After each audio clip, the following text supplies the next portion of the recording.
Hey everyone, today I am going to be trying something different. I found this book at the thrift store called The Instant Printmaker by Melvin Peterson and Colin Gale.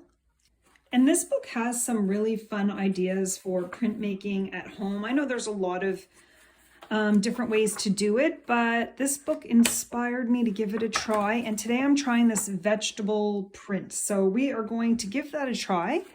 Grab whatever vegetables you have. I've got potatoes, and let's see what we can do. I'm not really one to read directions.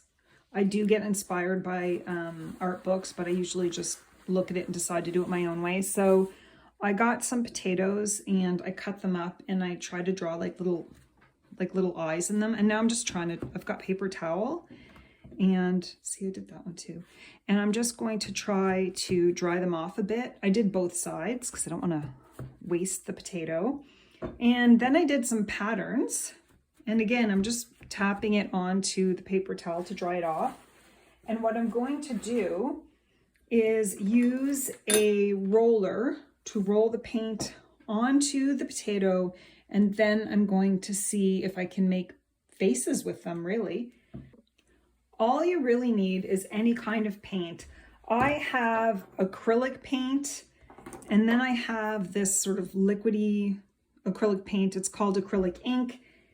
And I also have some golden, it's not as liquidy as the acrylic ink and not as thick as the acrylic thick paint.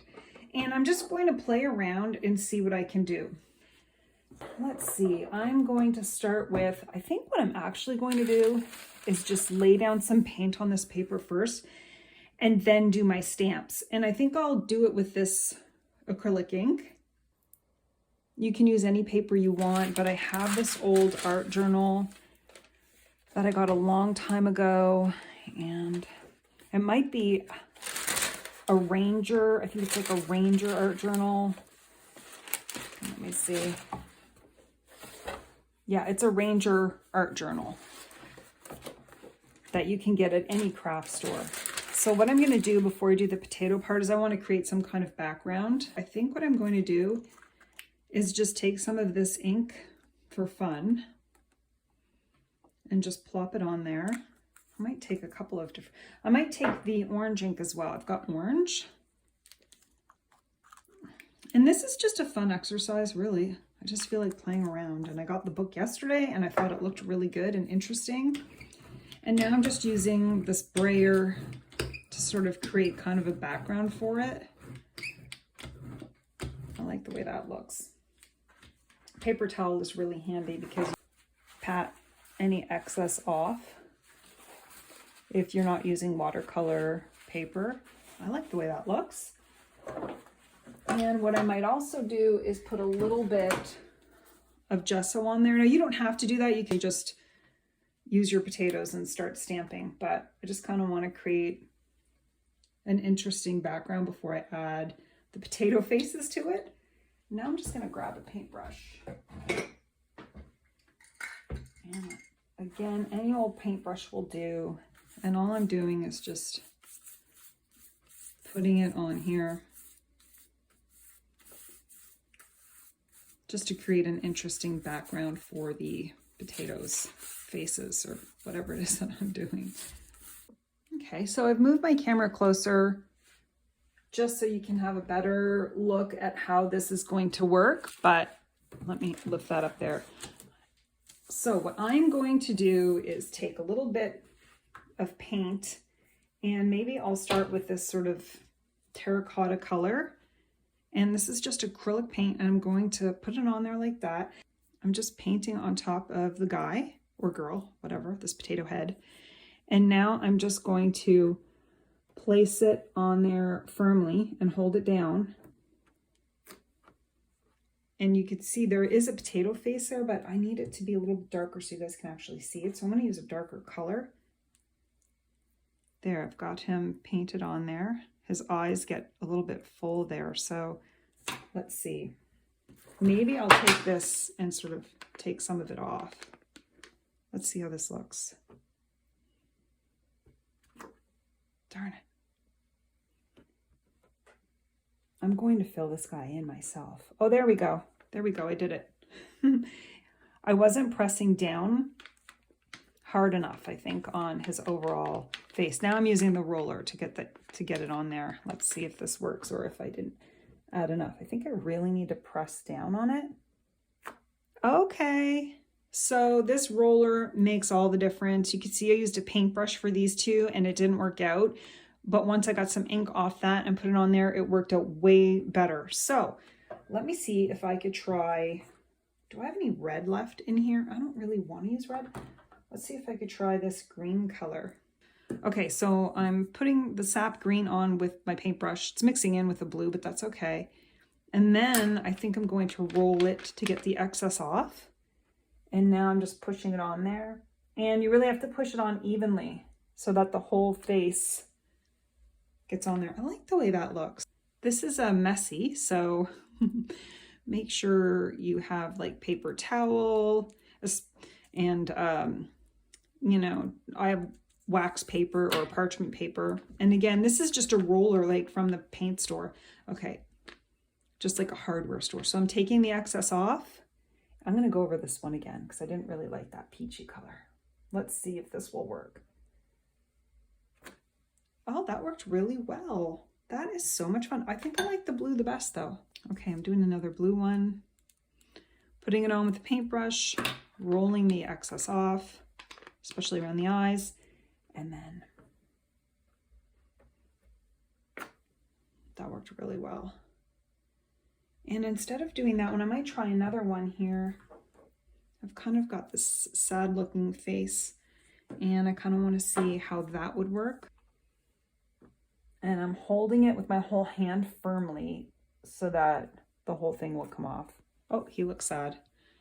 What I'm gonna do now is blow dry it with the hairdryer because I don't have any proper blow drying stuff. And then I think we're going to add some more stamps because I have different patterns and we might like fill in these faces, fill in the eyes, and see if we can create a fun artwork with this print. Okay, one thing I want to mention is after you dry it, I'm going to take some pink and some white and I'm going to mix it together. And I think I'm going to see if I can add like cheek color. And so I'm just going to tap it on there.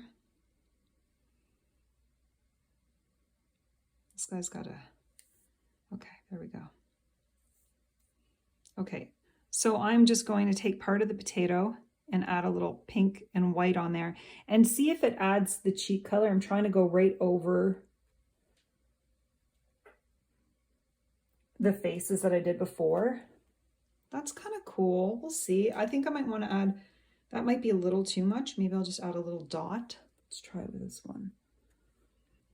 Remember, this is all about playing and experimentation and seeing what you can create. I think I'm going to try this one. I just like the way the cheeks look. I'd like to actually try in different colors, but for now I'm just going to leave it. I'm just going to add my paint on there a bit more. This is just a sketchbook page or an art journal page, so it's meant to be fun. Because one of the things I wanted to do was add some patterns to this. Now I'm just going to add the dark blue and see how the patterns work on this. This is really fun actually. So you can probably do a lot of different things. If you're really good at like getting stuff carved out, but I like the way that looks. You can actually just do the whole edge of a painting or something. Okay, I'm gonna do a bit more. This is actually great to use on like an acrylic painting. Okay. On canvas. Now I overdid this one a little bit too much. We'll leave it because this is just for fun, but I'm liking the way that guy looks right now. And again, I'm going to blow dry that, and then we're actually going to try to fill this in with some pencil and paint.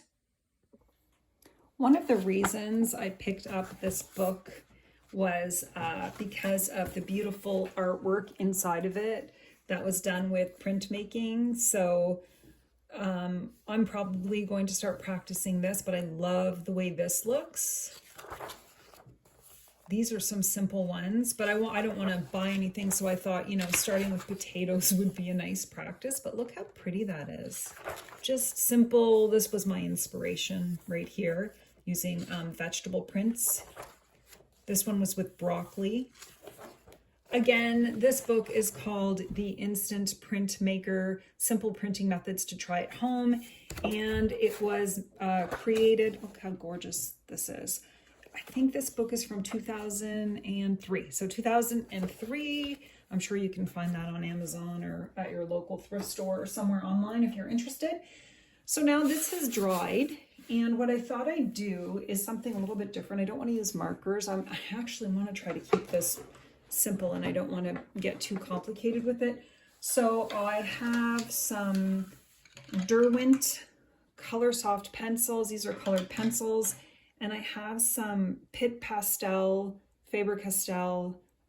I believe these are pastel pencils. So I have a variety of pastel chalk pencils, and then the Derwent Color Soft, which I find are kind of scratchy. You can see like it goes over really well. And I kind of like that I left some white spaces or blank spaces between, you know, not adding paint on it, so I can just add my colored pencils and see what I want to do.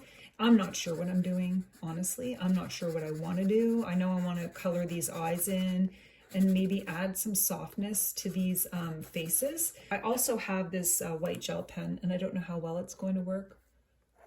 Well, it looks like it does pretty well, because I wanted to get the eyes in a little bit more and see what I could do with this and how I can make it actually look like faces versus something kind of creepy. Looks kind of creepy.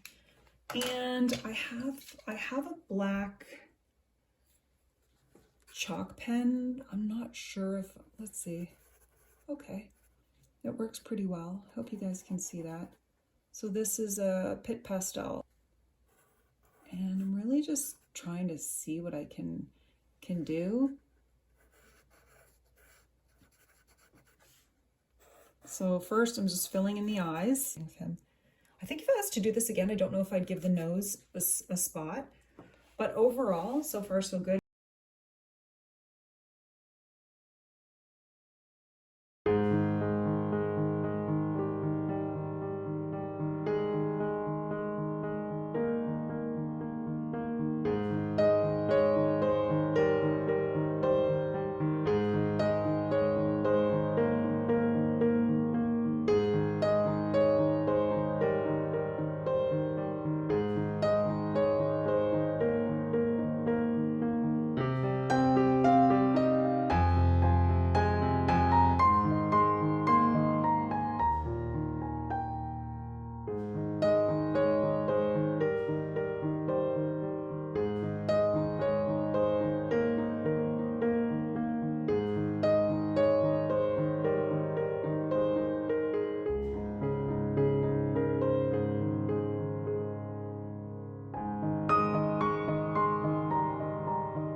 This is the final artwork. I had so much fun doing this. I'm just adding a few touches there, but I really enjoyed adding patterns to my artwork, so I'll be using this in my art journal going forward. If you have any questions about this potato printing or vegetable printing, just let me know. I hope you all have a wonderful day, and happy sketching and happy painting.